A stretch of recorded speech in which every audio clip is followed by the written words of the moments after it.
Bos, gimana ini? Ya? Siap, Bang. Hah? Lu, ini kerjaan kamu atau kerjaan penyidik nih? Siap. Hah?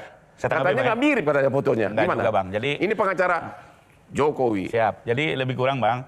Dari awal juga kami memang tidak sependapat untuk ditunjukkan. Pertama, selain tidak ada hukum acaranya. Kedua, saya melihat ini hanya untuk mengulur-ngulur penyidikan aja gitu ya. Dan yang ketiga, ditunjukkan pun kami yakin nggak bakal mengubah keadaan. Dan betul, kemarin ditunjukkan, itu pun karena etikat baik dari direktur di Reskrim ya. Dan ternyata setelah ditunjukkan juga keluar dari ruang gelar dua pendapat. Sebagian mengakui, oh ini asli, ada embossnya, ada watermarknya. Sebagian bilang, wah nggak kelihatan. Jadi kembali lagi nggak ada etikat baik gitu, Bang. Nah di satu sisi ini kan loncat-loncat, Bang, dari segi isu. Dulu yang dipersoalkan fotonya harusnya mirip Dulmatno. Katanya nggak mirip wajahnya, benar nggak? Mirip. Sebagian besar masyarakat Indonesia melihat mirip. Tapi kita ikuti, Bang. Isunya loncat-loncat terus. Dulu tanda tangan apa? Dia bilang ini ijazah Dulmatno. Bahkan sebelumnya Hari Mulyono dia bilang kan. Kedua tanda tangan rektor palsu. Seiring waktu berubah lagi isunya. Ya. Sekarang berubah lagi muncul ke foto yang katanya tidak tajam. Jadi kalau saya lihat memang ini hanya cara, Bang, untuk mengulur-ngulur, dan memang kami paham kalau tersangka ini mengakui asli artinya apa? Unsur pidananya penuh. Case closed. Nah, itu dia kan. Jadi memang mau tidak mau mereka akan menolak dengan segala upaya. Kan tahun 85 lulus. Berarti sudah 40 tahun. Betul. Suatu ijazah 40 tahun harusnya udah mulai kumal dong. Kumal warnanya menguning begitu. Nah, ini katanya masih baru, bener nggak? Clear. Saya udah lihat dari 2 tahun yang lalu. Dia kumal, ada rayapnya. Bagian bawah itu sebelah kiri ada rayap, kena rayap loh, Bang. Dan sekali lagi, ini sudah diuji 2 kali oleh lapor, Bang. Mereka juga punya sumpah profesi. Jadi ini kadang-kadang sudah dikuatkan UGM, saksi-saksi yang sudah didengar. Jadi ya, buat saya ini perdebatan yang tidak perlu. Harusnya apa? Bawa aja ke pengadilan, nanti biar semua terang benderang. Pertanyaannya, kalau ijazah kita dituduh palsu, biasanya kita langsung marah-marah, langsung keluarin, ini dia, ya kan? Kenapa dari dulu Jokowi nggak begitu? Langsung secara refleks selaku manusia, langsung tunjukkan sambil marah-marah. Kenapa? Gampang aja, Bang. Pertama, kami memang melihat ini gerakan ini bukan sekedar mencari kebenaran. Apa dong? Kami melihat ada gerakan politik di belakangnya dan sudah dinyatakan oleh Pak Jokowi. Karena itu juga kami tidak semudah itu diminta untuk ditujukan. Kedua, secara logika, Bang, ada orang bakar rumah kita, lalu tersangkanya pas mau ditangkap dia bilang, mana sertifikat rumahmu? Baru Anda boleh tangkap saya. It's ridiculous gitu ya. Karena itu kita berpikir kita biarkan itu, tapi di sidang kita akan buka semuanya. Agar paling tidak mereka mempertanggungjawabkan. Satu lagi, Bang, mereka ini waktu yang kita laporkan itu kan Tempus Delicti 22 Januari sampai dengan 30 April. Ada 31 objek mereka teriak-teriak di media, menyatakan ini palsu, bahkan melakukan rekayasa IT yang membuat masyarakat jadi yakin. Beberapa aplikasi. Rekayasa IT? Ya, memainkan aplikasi ini itu yang menjadi menarik apa? Ijazah Pak Jokowi dibilang punya ijazahnya Dulmatno, itu kan ridiculous sekali gitu ya. Nah, kami laporkan itu kepada penyidik untuk apa? Didalami. Dan yang menarik satu itu, Bang, tidak ada satu kata pun mereka mengklaim sebagai peneliti. Sama sekali nggak ada, Bang, di 31 objek itu. Baru setelah kami lapor, mereka mengklaim sebagai peneliti. Jadi lagi-lagi buat kami ini peneliti ini hanya alibi aja pembelaan, Bang, seperti kita ketahui selama ini. Ya, oke teman-teman, selamat datang kembali di channel ini. Kubu Roy Suryo singgung pidato Jokowi di Rakernas PSI tentang pembuktian ijazah.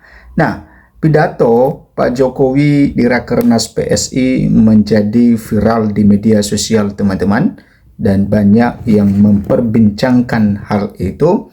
Karena Pak Jokowi ya berjanji kepada PSI bahwa akan bekerja keras, ya bekerja mati-matian untuk PSI, dan kata Pak Jokowi bahkan dia sanggup keliling Indonesia, ya sampai ke provinsi, bahkan sampai ke kecamatan di seluruh Indonesia. Itu adalah janji dari Pak Jokowi kepada PSI. Kata Pak Jokowi bahwa dia sanggup untuk memenangkan PSI, membesarkan PSI.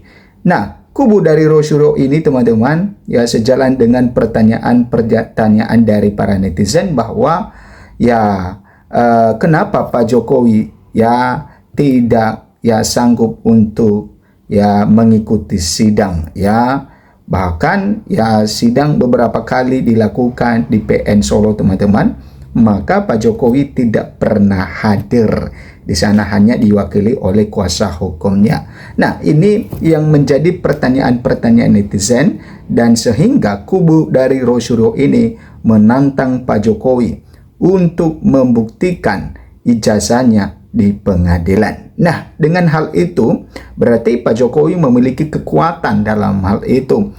Ya, walaupun dikabarkan Pak Jokowi sakit dan lain sebagainya, tapi ya janjinya terhadap PSI itu membuktikan bahwa Pak Jokowi ya baik-baik saja, sehat, bahwa dia bisa keliling Indonesia ya untuk memenangkan PSI. Ya, memenangkan di dalam apa ini di pemilu tahun 2029? Tentu kita tahu bahwa Partai Gaza ya PSI ini yang dulunya memiliki logo bunga mawar, teman-teman, sekarang sudah diubah ya, diganti menjadi logo gajah, dan ingin sekali supaya PSI ini masuk ke parlemen. Nah, itu salah satu goal utama mereka di tahun 2029 ini. Mereka membuktikan bahwa PSI akan masuk ke parlemen nantinya. Nah, yang menjadi pertanyaannya, dengan Pak Jokowi bisa turun gunung, bisa turun ke lapangan sampai ke kecamatan di seluruh Indonesia, maka apakah itu ya bisa membesarkan PSI atau malah ya semakin tergerus ya kader-kader PSI ke partai-partai yang lain. Nah, kita masih belum tahu seperti apa ke depan, baru kita bisa mengetahui hal itu, teman-teman. Karena itu akan dibuktikan dengan waktu. Mungkin saja kalau kita katakan sekarang ya PSI tidak bisa, tidak mungkin, ya mungkin bisa saja juga sebaliknya. Dan kalau kita katakan sekarang ya karena Pak Jokowi ya ada di PSI, maka tentu pasti bisa. Ya, kita tidak tahu juga, bisa saja sebaliknya terjadi. Ya, sama ketika Kaisang Pangarep di tahun 2024 menjadi ketua umum, teman-teman.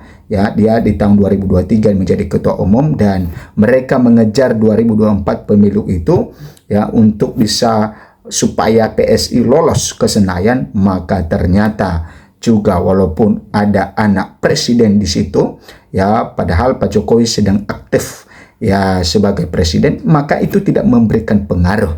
Walaupun dikatakan ya PSI itu angkanya semakin tinggi, tapi masih belum ya menyentuh ambang batas untuk bisa duduk di parlemen, sehingga kader PSI yang mencalonkan diri sebagai anggota legislatif itu gugur ke total ya, tidak bisa ya duduk walaupun mereka menang ya, karena partai mereka tidak bisa menembus parlemen. Oke, kita lanjut di sini, teman-teman. Dia Kubu Rosyuro menyinggung pidato Presiden ke-7 RI Joko Widodo dalam rapat kerja nasional Rakernas Partai Solidaritas Indonesia PSI tahun 2026 yang dinilai kontras dengan tuntutan pembuktian ijazah Jokowi di pengadilan.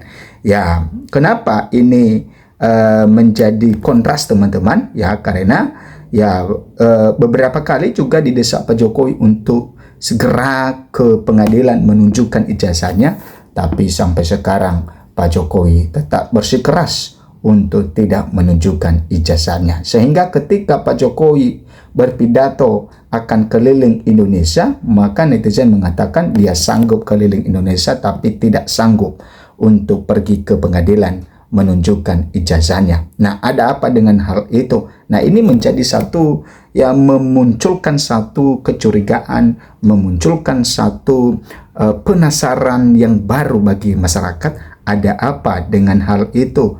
Ya, Pak Jokowi bisa keliling Indonesia sampai ke kecamatan pun bisa dan mampu. Nah, sedangkan untuk pergi ke pengadilan ya masih belum juga mampu di sana. Nah, ini adalah pertanyaan-pertanyaan dan juga hal-hal penasaran publik mengenai ya ijazah Pak Jokowi.